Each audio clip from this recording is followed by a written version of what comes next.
بات تو آپ مانیں گے اور وہ یہ ہے کہ آئین جو ہے وہ قوم کو اکٹھا کرتا ہے۔ آئین ایک سوشل کانٹریکٹ ہے جو لوگ بناتے ہیں اپنے لیے کہ ہمیں گورننس کیسے ہوگی۔ آئین لوگوں کو جدا نہیں کرتا۔ جب آئین بنتا ہے تو وہ لوگوں کی رضامندی اور اتفاق رائے سے بنتا ہے۔ اگر رضامندی اور اتفاق رائے نہیں ہوگی تو یقینی طور پہ وہ آئین اپنی موت ہی مر جائے گا، اور مرتے مرتے جس قوم نے بھی آئین بنانے کی کوشش کی کنسنسس کے بغیر، وہ مرتے مرتے قوم کو بھی ایسا برا نقصان پہنچاتا ہے کہ قوم 20-25 سال پیچھے چلے جاتی ہے۔ پاکستان کی تاریخ آپ میرے سے بہتر جانتے ہیں جناب چیئرمین۔ 1956 میں ہم نے آئین بنایا، اس میں پوری قوم کا کنسنسس نہیں تھا۔ کیا ہوا؟ 3-4 سال میں وہ مر گیا اور اس کی جگہ مارشل لاء آ گیا۔ 1962 والا جو آئین تھا وہ بھی مسلط کیا گیا تھا لوگوں پہ، 8 سال بعد وہ ختم ہو گیا اور ایک اور مارشل لاء آ گیا۔ اسی طرح جس طرح آئین بنتا ہے جناب چیئرمین کنسنسس سے، لوگوں کی رضامندی سے، اسی طرح آئین میں ترمیم بھی لوگوں کی رضامندی سے ہی ہوتی ہے، ان کے کنسنسس سے ہوتی ہے۔ اور اگر نہ ہو تو وہ ترمیم، حالانکہ ہم بات کرتے ہیں صرف ایک ترمیم کی، لیکن وہ ترمیم بھی ایسا نقصان پہنچاتی ہے قوم کو کہ وہ 20-25 سال پیچھے چلے جاتی ہے۔ اس کی مثال آپ کے سامنے ہے۔ آپ کی جب حکومت تھی اس نے بھی سفر کیا،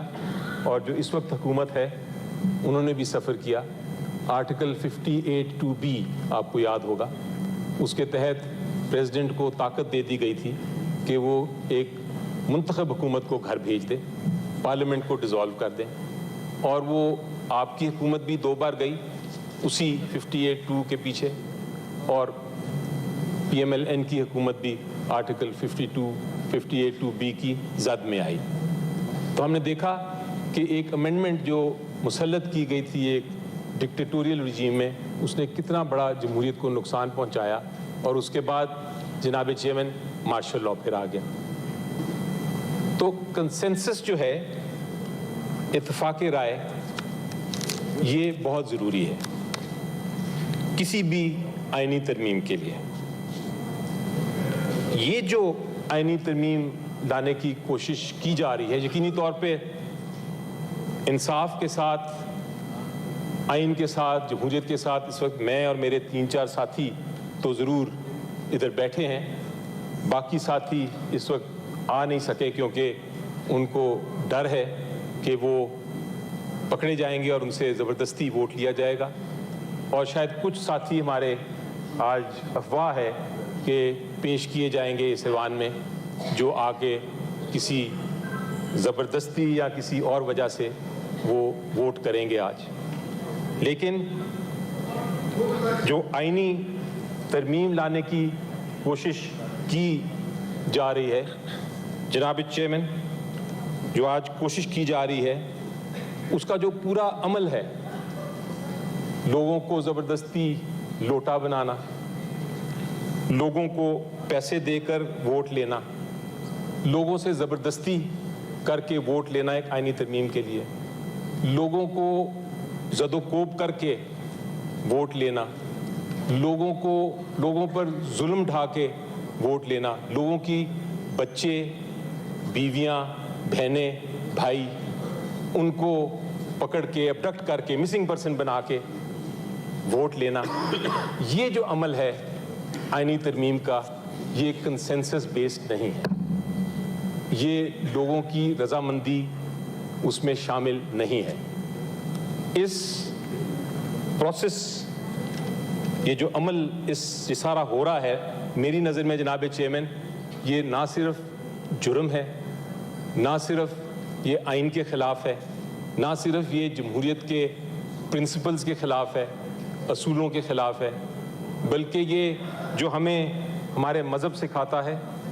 جو اسلام سکھاتا ہے، جو کرسچینٹی سکھاتی ہے،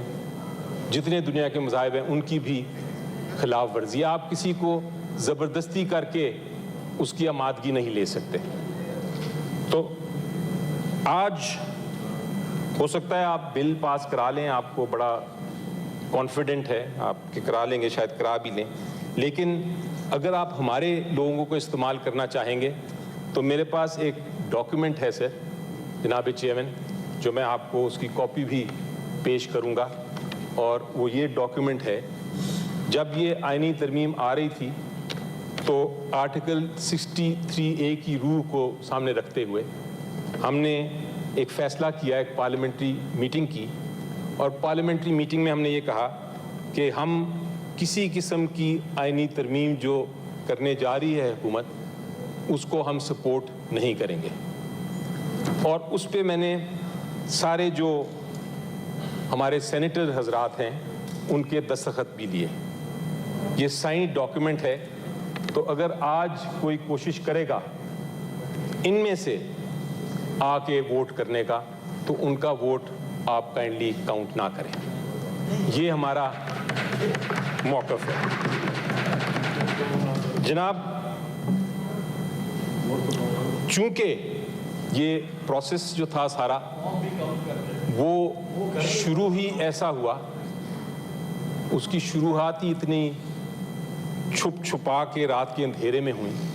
کہ ہم نے اسی وقت فیصلہ کر لیا تھا کہ ہم اس پروسیس کا، اس عمل کا حصہ ہی نہیں ہوں گے۔ اور آنریبل لا منسٹر نے کہا تو ضرور کہ ایک پارلیمنٹری کمیٹی تھی، ہم اس میں بیٹھے،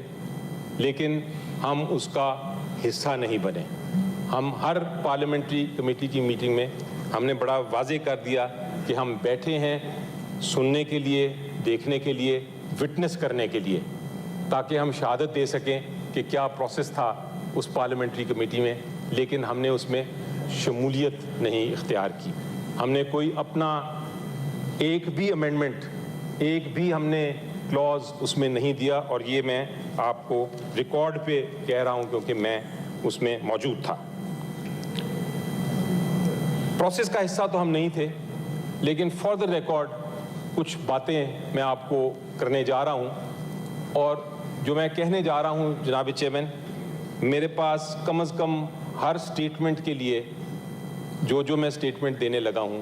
اس کے لیے 3 وٹنسز ہیں، اور اگر آپ چاہیں گے تو مجھے ڈاکیومنٹس بھی دے دیے گئے ہیں، تو میں اگر کوئی اس کو ریفیوٹ کرنا چاہے، اس کو کہنا چاہے کہ میں غلط کہہ رہا ہوں، تو اپنی ٹرن پہ وہ کہہ سکتے ہیں، لیکن پھر مجھے اجازت ہوگی کہ میں وہ وٹنسز بھی پیش کروں اور ڈاکیومنٹس بھی آپ کو پیش کروں۔ جناب، فار دا ریکارڈ، جب یہ شروع ہوا تھا معاملہ تو ایک ڈاکیومنٹ حکومت نے تیار کیا یا کسی اور نے کیا، وہ وٹنسز میرے پاس نہیں ہے، لیکن سرٹنلی حکومت کا ہی ڈاکیومنٹ تھا۔ اس ڈاکیومنٹ میں 80 سے زیادہ ترامیم تھی، اور اس کا ایم کیا تھا، اس کا مقصد کیا تھا؟ اس کا سب سے پہلے مقصد تو بہت خطرناک تھا، بہت ہی خطرناک جناب چیئرمین، اور وہ یہ تھا کہ جو ہم سب کے بنیادی حقوق ہیں، ہمارا right to life, freedom of expression, freedom of movement, even due process, fair trial, یہ سارے جو بنیادی حقوق ہیں وہ سائڈ پہ کیے جا سکتے ہیں کسی بھی بہانے سے، اور اگر وہ ہمیں کسی کو اٹھا کے اریسٹ کر لیا جائے اور وہ بہانہ بنا دیا جائے جو اس شک میں تھا، شک کا ریفرنس بھی دے دیتا ہوں، آرٹیکل 8 میں جو ترمیم کی جا رہی تھی، اس بہانے سے اگر کسی کو اٹھا بھی لیا جائے تو یہ بھی تھا کہ آپ کسی عدالت کے پاس بھی نہیں جا سکتے۔ سو یہ ایک اس کی شک تھی بڑی گمبھیر قسم کی، جس کو مولانا فضل الرحمان صاحب نے یہ بھی کہا دیکھتے ساتھ ہی کہ ایک کالا ناگ ہے۔ اسی طرح آرٹیکل 199 جو ہم سب کو پتہ ہے کہ آرٹیکل 199 کیا ہے۔ آرٹیکل 199 یہ ہے کہ اگر ہمارے کوئی بھی حکومت یا کوئی بھی آفیشل کوئی قانون کی خلاف ورزی کرتا ہے تو ہم عدالت جا سکتے ہیں, ہائی کورٹ میں جا کے ریلیف لے سکتے ہیں, اپنی استدعا پیش کر سکتے ہیں اور ہم جو ریکویسٹ کریں وہ مل سکتی ہے. وہ بھی جو پاور تھی ہائی کورٹ کی وہ بھی ختم کی جا رہی تھی کئی معاملوں میں. اسی طرح ایک آئینی عدالت بنائی جا رہی تھی, اور اس آئینی عدالت میں کیا تھا؟ اس آئینی عدالت میں یہ تھا کہ آپ اپنی من پسند عدالت بنائیں گے, اپنے من پسند ججز اس میں رکھیں گے, اور وہ عدالت کے ذریعے آپ اپنے بہت سارے کام کرا لیں گے, اور بہت سارے کیسز جو آپ کے خلاف ہیں یا جو آپ کے مخالفین کے خلاف ہیں, بالخصوص پی ٹی آئی کے خلاف ہیں, جس جماعت کو میں بلانگ کرتا ہوں, عمران خان بانی چیئرمین پی ٹی آئی کے خلاف ہیں, وہ کیسز ختم ہو جائیں گے اور آپ کے کیسز جو ہیں وہ کامیاب ہو جائیں گے. یہ اس قسم کی گمبھیر اور خطرناک شک تھیں اس 80+ کلازز میں جو پہلے آیا ڈاکیومنٹ. تو جب ہم نے یہ دیکھا, ہمیں نہیں پتا تھا اس وقت, صرف اخباروں میں پتا چل رہا تھا, لیکن آپ نے جو پارلیمنٹری کمیٹی کا ذکر کیا ابھی آپ کے سامنے لاء منسٹر صاحب نے, اس پارلیمنٹری کمیٹی میں جو پہلی میٹنگ ہوئی اسی دن سیشن بھی ساتھ کال ہوا تھا, سینٹ کا بھی اور نیشنل اسمبلی کا بھی, اور خبر یہ چل رہی تھی کہ کچھ لوگوں کو لے کے آیا جائے گا اور یہ بل پاس کر دیا جائے گا. وہ تو ہم شکر گزار ہیں اس وقت مولانا صاحب کے اور جے یو آئی کے کہ وہ انہوں نے جب یہ دیکھا, اور سینیٹر کامران مرتضیٰ صاحب میرے پیچھے بیٹھے ہیں, انہوں نے پوائنٹ آؤٹ کیا, انہوں نے کہا کہ یہ والا جو ڈرافٹ ہے یہ تو ہمیں قطعاً منظور نہیں, کیونکہ یہ آئین کی امینڈمنٹ نہیں, یہ آئین میں ترمیم نہیں, یہ آئین کو توڑا جا رہا ہے, یہ قوم کو ایسا نقصان پہنچایا جا رہا ہے جو کہ کبھی درست نہیں ہوگا, اس لیے ہم بھی اس کا حصہ نہیں بنیں گے. جب یہ کہا گیا, ہمیں بتایا گیا, تو ہمیں بڑی خوشی ہوئی کہ ہمارے ساتھ ایک اور پارٹی ہے جو کھڑی ہوئی ہے انصاف کے لیے, قوم کے لیے, جمہوریت کے لیے, جو قانون کی بالادستی کے لیے کھڑی ہوئی ہے. اس کے بعد آپ کو پتہ ہے, اخباروں میں سارا آتا رہا, سب کو پتہ ہے کیا ہوا. پارلیمنٹری کمیٹی تو ایک ربڑ سٹیمپ کمیٹی تھی, اس نے ایک ڈاکیومنٹ پاس کر دیا. لیکن پرسوں ہمیں مولانا صاحب سے ملاقات کرنے کا موقع ملا. وہ انہوں نے ایک ڈاکیومنٹ اور پیش کیا ہمیں, اور ڈاکیومنٹ پیش کرنے کے بعد انہوں نے یہ کہا کہ یہ ایک ایسا ڈاکیومنٹ ہے جس پہ کچھ ایگریمنٹ ہو رہی ہے مختلف جماعتوں میں, آپ اس کو دیکھیں. ہم ایک سیاسی جماعت کے طور پہ اس کو دیکھنے کے لیے تیار تھے, مگر جناب چیئرمین ایک اور پروسیس کی بات کر رہے ہیں, عمل کی بات کر رہے ہیں. ایک اور عمل جاری تھا ان دنوں میں, اور عمل یہ تھا کہ جو ہمارے بانی چیئرمین ہیں عمران خان صاحب, ان کے ساتھ ملاقات کا جو تھا, جو چل رہا تھا پروسیس, وہ سارا بند کر دیا گیا. ان کو ساتھ ہم ملاقات نہیں کر سکتے تھے. تو آپ خود ہی بتائیے جناب چیئرمین کہ مشاورت کے بغیر ہم کس طرح دیکھ سکتے ہیں یا کس طرح کامنٹ کر سکتے ہیں کہ ایک آئینی ترمیم ہونے جا رہی ہے جس کا ڈاکیومنٹ ہمیں ملا ہے, ہم کس صورت میں, کس سچویشن میں ہم اپنا فیصلہ خود کر لیں ان کی مشاورت کے بغیر. ہم نے ریکویسٹ کی کہ ہمیں وقت دیا جائے کہ ہم عمران خان صاحب سے ملیں. مولانا صاحب نے فیسیلیٹیٹ کیا اور ہمیں وہ وقت ملا جو تقریباً 35 منٹ کا وقت دیا گیا. اس 35 منٹ میں ہمیں سب سے پہلے تو یہ پتا چلا کہ 15 دن سے عمران خان صاحب کو کسی سے ملنے کی اجازت نہیں تھی. ان کو ایک 10 بائی 12 فٹ کے کمرے میں بند کر کے, نہ ان کے پاس ٹیلی ویژن تھی,